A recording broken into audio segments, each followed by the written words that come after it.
A new report shows the U.S. economy added 50,000 jobs in December. That number fell short of expectations, fueling concerns of a slowing labor market. Now, with hiring at a standstill and wages stagnant across the country, it's increasingly hard for Americans to remain optimistic about their finances. And that brings us to a segment we like to call, In This Economy?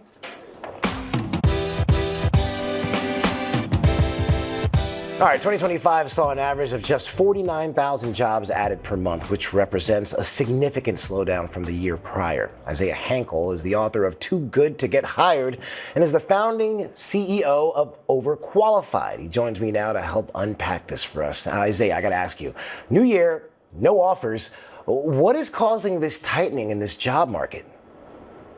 Great question, Ike. So a lot of it has to do with these new AI hiring systems that are based on predicting who's the most likely to stay at a company for 2 years or more. That's the average 2-year retention rate that employers, they kind of judge whether or not a hire was worth it. They don't leave before 2 years. What we've seen happen over the last few years is it's kind of a race to the bottom of who's likely to never leave a company, which means people that are the most skilled. Very often people over 40 degrees, people who did everything right, they're having the hardest time getting hired. We've heard the phrase white collar recession, overqualified crisis. That's what's happening in large part today.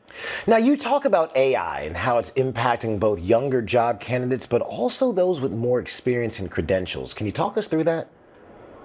Yeah, think of it as like an upside down U, right? So you have people with very little experience getting or trying to get their first entry level jobs, the fresh graduates on one side of the U, right? The upside down U on the lower side. The other side, we have people that are over 40, over 50. They got laid off, former senior vice presidents, right? In the middle, and there's a saying that we often refer to in the job search industry for AI is the only good age for AI to hire you is 35, right? Right in the middle. So those people seem to be able to get through.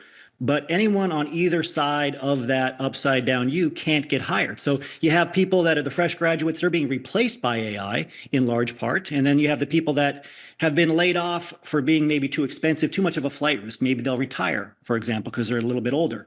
They're also being boxed out of the job market. And a lot of these jobs, they've been offshored, outsourced as well for similar reasons, because they can combine AI with that offshoring or outsourcing.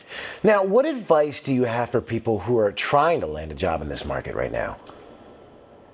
There's a really good study, and it came from Roman Galperin out of Johns Hopkins, I think in combination with Stanford University, Carnegie Mellon.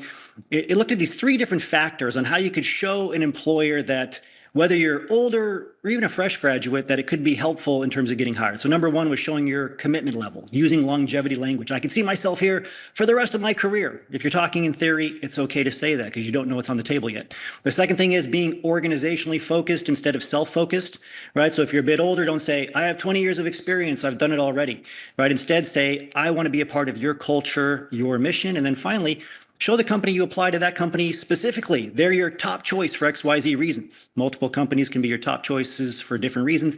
They want to see that you don't just want any job, you want their job. That's what the science shows. All right, pay attention, folks. Pro tips, Isaiah Hankel. Thanks a lot. Thank you, Ike. You got it. Coming up.